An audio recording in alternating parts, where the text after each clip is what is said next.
नमस्कार, सलाम दोस्तों। मैं एस बी चावड़ा आज आपके सामने standard 10th Gujarati second language उसका जो चैप्टर 3 है प्रयाण, उसका वीडियो आपके सामने रखने का प्रयत्न कर रहा हूँ। दोस्तों, मुझे विश्वास है कि आपको ये वीडियो ज़रूर पसंद आएगा। दोस्तों, मेरी आपसे एक रिक्वेस्ट है, गुजारिश है कि अगर आपने मेरी इस चैनल को सब्सक्राइब ना किया हो तो ज़रूर से कर लेना। तो दोस्तों, इस लेसन को पढ़ने से पहले हम इसके जो लेखक हैं उनका परिचय प्राप्त करने का प्रयत्न करेंगे।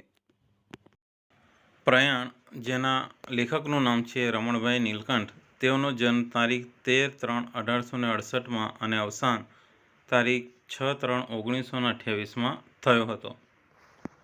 રમણભાઈ મહપતરામ નીલકંઠનું વતન અમદાવાદ હતું. તેઓ પંડિત યુગના અગ્રણી સાહિત્યકાર હતા. સાહિત્ય ઉપરાંત તેમની સમાજ સેવા નોંધપાત્ર છે.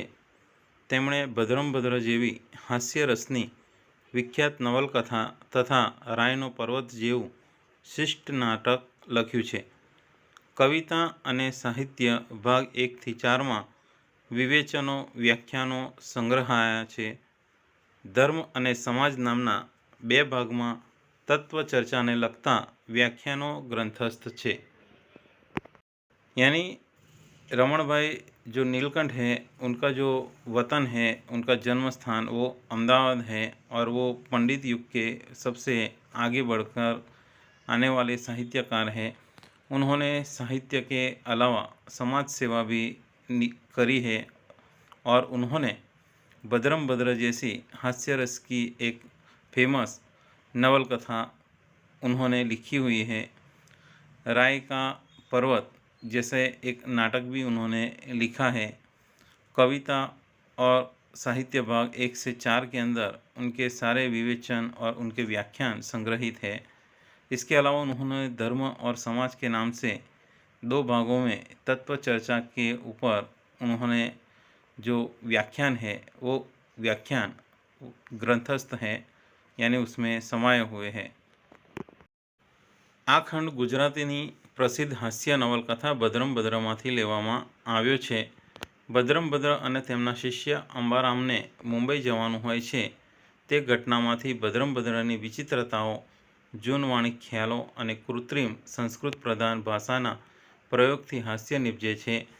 लेखके धर्मना नामे चालता दंभ उपर कटाक्ष करवानी साथे मनुष्य पोताना पुराना ख्यालोमां केवो बंधायेलो होय छे तेनी घटनाओं अहींया वर्णवी छे. विचित्रता के आत्यंतिकतामांथी केवुं हास्य पैदा थाय छे तेना दृष्टांत रूप आ खंड छे. यानी इस खंड के अंदर, इस कहानी के अंदर ये जो हास्य नवल कथा है और ये हास्य नवल कथा भद्रंभद्र नाम के उनके ग्रंथ में से ली गई है. भद्रंभद्र और उनका जो शिष्य है अंबाराम, उनको एक बार मुंबई जाने का होता है और उस समय उस घटना के अंदर से जो भद्रंभद्र की जो विचित्रता है, उसके पुराने जो ख्याल है और कृत्रिम और संस्कृत प्रधान जो भाषा है, उसके प्रयोग से जो हास्य उत्पन्न होता है उसे लेखक ने यहाँ पर बताने का प्रयत्न किया है. साथ ही साथ उन्होंने ये भी बताने का प्रयत्न किया है कि धर्म के नाम पर जो दंभ चल रहा है उस पर उन्होंने कटाक्ष भी किया है और ये भी बताने का प्रयत्न किया है कि इंसान, मनुष्य अपने पुराने ख्यालों में किस प्रकार से वो जकड़ा हुआ है और इसीलिए उन्होंने इस घटना को भी यहाँ दर्शाने का प्रयत्न किया है. तो इस प्रकार विचित्रता और आत्यंतिकता में से किस प्रकार से हंसी पैदा होती है उसका दृष्टांत रूप ये एक खंड है जिसे भद्रंभद्र के नाम से हमारे सामने लेखक ने रखने का प्रयत्न किया है. जमीने अमे स्टेशन पर गया.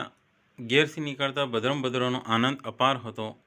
कपाळे कंकुनो लेप करता मने कहे छे कि अंबाराम, આજનો દિવસ મહોટો છે. આપણે આપણા વેદ ધર્મનું રક્ષણ કરવા, આર્ય ધર્મનો જય કરવા, સનાતન ધર્મનો પ્રચાર કરવા પ્રયાણ કરીએ છીએ. રાવણનો પરાજય કરવા નીકળતા શ્રીરામની વૃત્તિ કેવી હશે? કંસના વધનું કાર્ય આરંભતા શ્રીકૃષ્ણનો ઉત્સાહ કેવો હશે? કીચકને મર્દન કરવાની યુક્તિ રચતા ભીમસેનનો ઉમંગ કેવો હશે? ચકિત થઈને મેં કહ્યું, અકથ્ય મહારાજ, અકથ્ય. यानी इस पैराग्राफ के अंदर यहाँ पर बताया गया है कि अंबाराम के साथ ये जो बदरम बद्र है, दोनों जब खाने के बाद स्टेशन पर पहुँचते हैं तो उस समय उनका जो आनंद है वो बहुत ही ज़्यादा था। तो बदरम बद्र बहुत आनंदित थे और उनके सर पर यानी उन्होंने अपने सर पर कंकु का यानी कि कुमकुम का जो लेप लगाते हुए उन्होंने अंबाराम से कहा कि अंबाराम, आज का दिन मेरे लिए बहुत बड़ा है, क्योंकि आज हम वेद धर्म के रक्षण के लिए, आर्य धर्म के जय के लिए और सनातन धर्म के प्रचार करने के लिए हम यहाँ से प्रयाण कर रहे हैं, यानी कि जा रहे हैं। यानी ये स्थान छोड़कर दूसरी जगह पर जा रहे हैं, यानी धर्म का प्रचार करने के लिए वो जा रहे होते हैं।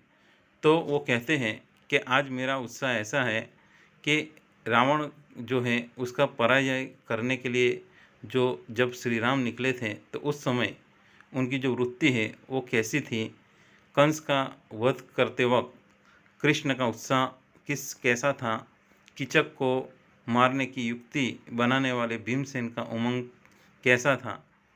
तो इस प्रकार से ये जो अंबाराम को बदरम बद्र बताते हैं तो चकित होकर ये अंबाराम बदरम बद्र से कहते हैं कि अकथ्य महाराज अकथ्य, यानी ये इतना ऐसा उमंग था, ऐसा कार्य था कि उसको मैं अपने शब्दों में कह नहीं पाऊँगा।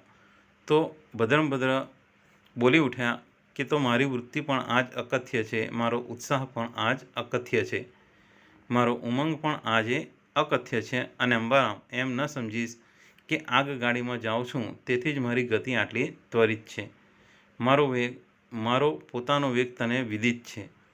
यानी अंबाराम की बातें सुनकर बदरम बद्र कहते हैं कि जिस प्रकार तो कह नहीं पाता कि ये जो उनकी जो वृत्ति थी कैसी थी, अकथ्य है, वैसी ही आज मेरी वृत्ति भी कैसी है, अकथ्य है। यानी किसी को कह नहीं सकते, इतना ज़्यादा मुझ में आज उत्साह है और मेरा उमंग भी आज इतना है कि अंबाराम तू ये मत समझने ला कि मैं इस आग गाड़ी में जा रहा हूँ, इसीलिए मेरी ये जो गति है इतनी ज़्यादा है। तुझे तो मेरी इस गति के बारे में पता ही है। मैं કહ્યું महाराज, તે દહાડે જમાલપુર દરવાજા બહાર એક શિયાળવાને વરુ ધારી આપણે પાછા ફર્યા હતા, તે દહાડે તો તમે મારાથી બહુ અગાડી નીકળી ગયા હતા તેવું એક કહો છો। यानी अंबाराम बदरम बद्र की बातें सुनकर कहता है कि महाराज, उस दिन आप जमालपुर दरवाजे के बाहर एक जो शियाल था उसको वरु समझकर वहाँ से कहते कि जब भागे थे और कहते कि मुझसे भी आगे आप निकल गए थे, आप उस वेग की बात, उस गति की बात तो नहीं कह रहे हो ना। बदरम बद्रे गंभीरताથી કહ્યું કે કંઈક તેઓ પણ તેથી સરસ। ઉત્સાહની વાતો કરતાં કરતાં અમે સ્ટેશન પર જઈ પહોંચ્યા। અમારી બંનેની ટિકિટ કરાવવા બદરમ બદ્ર ગયા, હું જોડે ઊભો રહ્યો। બારીમાં ખભા સુધી ડોકું ઘાલી બદરમ બદ્રએ કહ્યું कि श्री मोहमयीनी 2 मूल्य पत्रिका आपो। यानी कि बदरम बद्र जो है वो गंभीरता से बोलते हैं कि हाँ, मेरा जो गति है, मेरी जो गति है, मेरा जो वेग है वो आज उससे भी बहुत ज़्यादा आज मुझ में वेग है और गति है। और इस प्रकार उत्साह की बातें करते करते वो स्टेशन पर जा पहुंचते हैं और इस प्रकार दोनों की टिकट कराने के लिए बदरम बद्र वहाँ जाते हैं और अंबाराम उनके बाजू में खड़े हुए थे।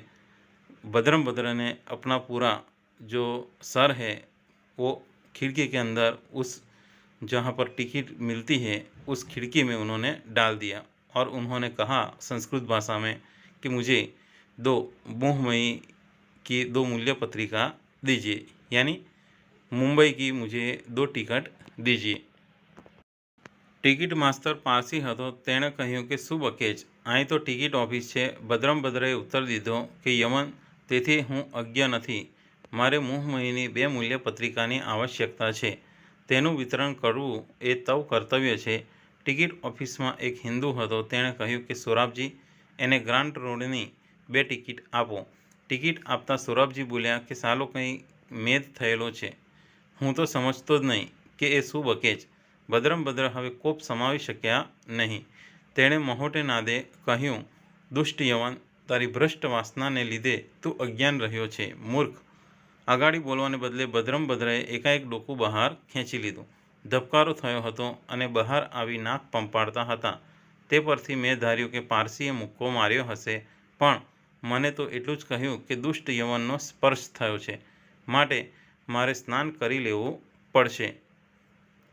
સ્નાન કરી રહ્યા પછી એ આગગાડીમાં જઈને બેઠા. આગગાડી ઉપાડવાને 15 મિનિટની વાર હતી, તેથી નીચે ઉતરી પાણી છંટાવી ચોખ્ખો કરી તે ઉપર ઊભા રહી પાણી પીધું.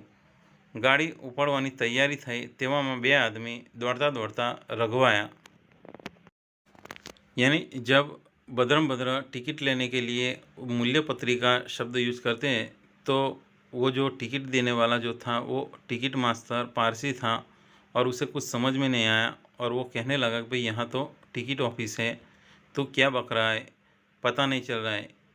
तो भद्रंभद्र ने बाद में बताया कि यवन, तो इसीलिए अज्ञानी है, मुझे मोहमयी की 2 मूल्य पत्रिका की आवश्यकता है, यानी कि मुझे मुंबई नगरी की 2 टिकट की आवश्यकता है और उसका वितरण करना यानी उसको बेचना तुम्हारा कर्तव्य है. टिकट ऑफिस के अंदर एक हिंदू भी था. उसने कहा कि सौरभ जी, इसे ग्रांड ट्रंक रोड की 2 टिकट दे दीजिए. टिकट देते हुए सौरभ जी बोले कि मुझे तो ऐसा था कि वो पागल है, मैं समझता ही नहीं कि वो क्या बोल रहा है.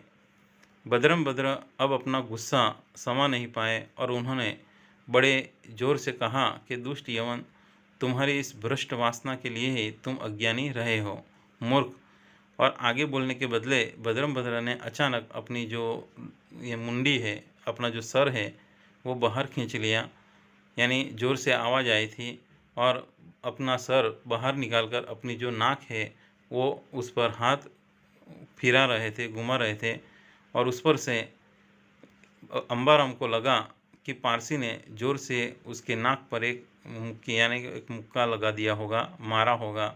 और इसीलिए जब मैंने देखा तो उसने यानी कि ये जो भद्रंभद्र है उन्होंने ये कहा कि इस दुष्ट ने मुझे स्पर्श कर लिया है, इसलिए मुझे स्नान करना पड़ेगा. यानी भद्रंभद्र जो है वो मारने वाली बात अंबाराम को बताते नहीं है और बहाना बताते हैं. बाद में वो स्नान करने के बाद वो आग गाड़ी के अंदर जाकर बैठे. गाड़ी उपड़ने में चलने में अभी 15 मिनट की उसमें देरी थी, इसीलिए वो नीचे उतरे और चारों ओर पानी ऐसे छिटक कर और कहते गोल सर्कल बनाकर वहाँ खड़े खड़े उन्होंने पानी पिया. गाड़ी यानी चलने में अभी तैयारी ही थी और उसी समय 2 आदमी दौड़ते दौड़ते ऐसे वहाँ पर आ पहुँचे. रघवाया थયેલા બંને જણે આવીને બારણું ખેંચીને બૂમ પાડવા લાગ્યા કે માસ્તર, આ તો બંધ છે, બારણું ઉગાડો, બારણું ઉગાડો. એક પોર્ટરે આવી બારણું ઉગાડી બંનેને જોરથી અંદર ધકેલી દીધા. તે ભદ્રંભદ્ર પાસે બેસી ગયા. ભદ્રંભદ્રે સંકોચાઈને પૂછ્યું કે ક્યાં જશો? મુંબઈ કહ્યું એટલે જિજ્ઞાસાથી પૂછ્યું કે નામ શું? પેલા બેમાંના એકે કચવાઈને જવાબ દીધો કે મારું નામ રામશંકર અને મારા ભાઈનું નામ શિવશંકર, પણ અમારા ઘરના નામ નખોદિયો અને ગોરખોદિયો છે. છોકરા ન જીવે તેથી મા બાપે એવા નામ પાડેલા. यानी वो जो 2 पैसेंजर है वो ज़ोर ज़ोर से आवाज़ लगाने लगे और उसी समय किसी ने दरवाज़ा खोला और जैसे ही दरवाज़ा खुला किसी ने उनको ज़ोर से धक्का दिया तो वो अंदर चढ़ गए और भद्रंभद्र के पास जाकर बैठ गए. भद्रंभद्र ने जब उन्हें पूछा कि आप कहाँ जाओगे तो उन्होंने बताया कि मुंबई. फिर उन्होंने भद्रंभद्र ने उनका नाम पूछा तो उसमें से एक ने थोड़ा संकोच रखकर उसने अपना नाम बताया कि मेरा नाम रामशंकर और मेरे भाई का नाम शिवशंकर. हमारे ये जो घर के नाम भी मेरे पिताजी ने रखे हैं, नखोदिया और गोरखोदिया, यानी कि हमारे बच्चे जो थे वो जिंदा रहे, इसीलिए हमारे माता पिता ने ऐसे नाम रखे हुए थे. एक उतारू बोल्यो कि वहेम एम कई छोकरा जीवे से. बीजो उतारू बोली उठ्यो कि अमरा गामना शंभू पुराणीनो भाणेज વલ્ભો મુંબઈ જઈને અંગ્રેજી ભણી આવ્યો છે તે તો કહે છે કે એ તો સુધારાવાળાએ અંગ્રેજ લોકોની દેખાદેખી શાસ્ત્ર જોયા વિના વહેમ વહેમ કહાડ્યું છે. શાસ્ત્રમાં તો લખ્યું છે કે આપણા શરીરમાં નાસકમાં કઠોળા મળે છે તેના જેવા કોઠા છે, તેમાં વચ્ચે કમરખ જેવી દાબડી છે, તેમાં પ્રાણવાયુ ભરેલો છે. આવા હલકા નામ બોલીએ ત્યારે કમરખ આસપાસ કોઠામાંથી પિત્ત નીકળે એટલે આયુષ્ય વધે. કમરખમાંથી પ્રાણવાયુની ધાર છૂટે તે જીભને વળગે બહાર જરે, તેની જોડે પેલું પિત્ત છૂટતું જાય, તેનું જોર નરમ પડે એટલે આયુષ્ય વધે. તેથી એ કાંઈ વહેમ નથી, ખરી વાત છે, ઘણાએ અજમાવી જોયેલું છે. यानी यहाँ पर ये जो इनकी बातें सुनकर ये जो उन्होंने बताया कि भाई ये सब वहम है, इस प्रकार से नाम रखने से कई बच्चे ज़िंदा रहते हैं. तो जो दूसरा पैसेंजर था उसने कहा कि हमारे गांव का जो शंभू पुराणी जो है उनका जो भांजा है वो मुंबई जाकर अंग्रेजी पढ़कर आया है. वो कहता है कि ये हम लोग जो है वो ये जो अंग्रेज लोग हैं उनकी देखा देखे यानी उनके तरह शास्त्र में बिना देखे ही हमने वहम वहम कह डाला है. शास्त्र में तो ये लिखा गया है कि हमारे जो शरीर की जो रचना है वो ऐसी बनाई गई है कि जिसमें हमारा जो अंदर से हमारे शरीर के अंदर से जो प्राणवायु है वो जब निकलती है हमारे मुंह से, जब वो निकलती है तो इस प्रकार से उसका जो जोर है वो नरम होता है और इस प्रकार से हमारा जो आयुष्य है वो बढ़ता है. इसलिए ये कोई वहम नहीं है, ये सही बात है और कई लोगों ने इसका इस्तेमाल भी किया है. यानी यहाँ पर इस पैराग्राफ में ये बताने का प्रयत्न हुआ है कि ये जो वहम है कि उस समय में भी हमारे जो देश की जो जनता है वो वहम और अंधश्रद्धा में विश्वास रखती थी. जहाँ ये जो पैराग्राफ है उसे पढ़कर हमें ये मालूम होता है. સ્વાધ્યાય પહેલો પ્રશ્ન છે, નીચેના પ્રશ્નો સાથે આપેલા વિકલ્પોમાંથી સાચો વિકલ્પ પસંદ કરીને ખરાની નિશાની કરો. પહેલો પ્રશ્ન, ટિકિટ માટે ભદ્રંભદ્ર કયો શબ્દ પ્રયોજે છે? તો એનો જવાબ છે એ મૂલ્યપત્રિકા. બીજો પ્રશ્ન છે, શું બકેજ? અહીં તો ટિકિટ ઓફિસ છે, આ વાક્ય કોણ બોલે છે? તો એનો જવાબ છે એ સોરાબજી. નીચેના પ્રશ્નોના એક એક વાક્યમાં ઉત્તર લખો. પહેલો પ્રશ્ન છે કે ભદ્રંભદ્ર અને અંબારામ કયા કાર્ય માટે પ્રયાણ કરી રહ્યા હતા? તો એનો જવાબ છે કે ભદ્રંભદ્ર અને અંબારામ આર્ય ધર્મનો જય કરવા, વેદ ધર્મના રક્ષણ ખાતે અને સનાતન ધર્મનો જય કરવા માટે પ્રયાણ કરી રહ્યા હતા. બીજો પ્રશ્ન છે, ટિકિટ, સ્ટેશન અને મુંબઈ માટે પાઠમાં ભદ્રંભદ્ર કયો શબ્દો પ્રયોજે છે? એટલે કે આ જે પ્રશ્ન છે આ પ્રશ્નની અંદર સ્ટેશન માટે કોઈ પણ શબ્દ અહીંયા પ્રયોજાયેલો નથી. ટિકિટ માટે મૂલ્યપત્રિકા અને મુંબઈ માટે મોહમયી નગરી શબ્દ પ્રયોજ્યો છે. આગળનો પ્રશ્ન છે, નીચેના પ્રશ્નોના 2-3 વાક્યમાં ઉત્તર લખો. ભદ્રંભદ્રનું વર્તન ક્યારેક ક્યારે હાસ્ય જન્માવે છે? તો એનો જવાબ છે કે ભદ્રંભદ્રનું વર્તન તેમના સંસ્કૃતનિષ્ઠ ભાષાના પ્રયોગથી હાસ્ય જન્માવે છે. કે છે કે જ્યારે તેઓ ઘરેથી નીકળે છે અને અંબારામની સાથે જ્યારે સ્ટેશન પર જાય છે તો સ્ટેશન પર ટિકિટ માસ્તરની સાથે તેઓ જે વાર્તાલાપ કરે છે, જે સંસ્કૃતમાં તેમનો જે વાર્તાલાપ થાય છે તેમાંથી હાસ્ય ઉત્પન્ન થાય છે. આગળનો પ્રશ્ન છે, અંબારામ ભદ્રંભદ્રના વેગ માટે કઈ ઘટના યાદ કરાવે છે? તો એનો જવાબ છે કે એક દિવસ જમાલપુર દરવાજાની બહાર એક શિયાળવાને વરુ ધારીને અંબારામ અને ભદ્રંભદ્ર પાછા વળી ગયા હતા. એ વખતે અંબારામથી પણ કહે છે કે ભદ્રંભદ્ર ડરને કારણે દોડતા દોડતા આગળ નીકળી ગયા હતા. તો આ ઘટના અંબારામ ભદ્રંભદ્રના વેગ માટે યાદ કરાવે છે. ચોથો પ્રશ્ન છે, પ્રયાણ નવલકથા ખંડમાં નિષ્પન્ન થતી રમૂજના ચિત્રો વર્ણવો. તો એનો જવાબ છે કે પ્રયાણ નવલકથામાં ભદ્રંભદ્રના આ લેસનમાં કે છે કે તેમના કથનમાં ટિકિટ માસ્ટર સાથેનો જે વાર્તાલાપ થાય છે તેમાં તે સંસ્કૃતની ભાષાનો યાની કે સંસ્કૃત ભાષાનો ઉપયોગ કરે છે। બીજી તરફ આગગાડીમાં બીજા ઉતારુઓ સાથે જ્યારે વાર્તાલાપ કરે છે તો તેમાં પણ તેમના રમૂજના ચિત્રો જોવા મળે છે। આપણે આપણા વેદ ધર્મનું રક્ષણ કરવા માટે, આર્ય ધર્મનો જય કરવા અને સનાતન ધર્મનો પ્રચાર કરવા માટે પ્રયાણ કરીએ છીએ। આ પ્રકારના વાક્યોમાંથી પણ તે કહે છે કે આ રમૂજ આપણને જોવા મળે છે।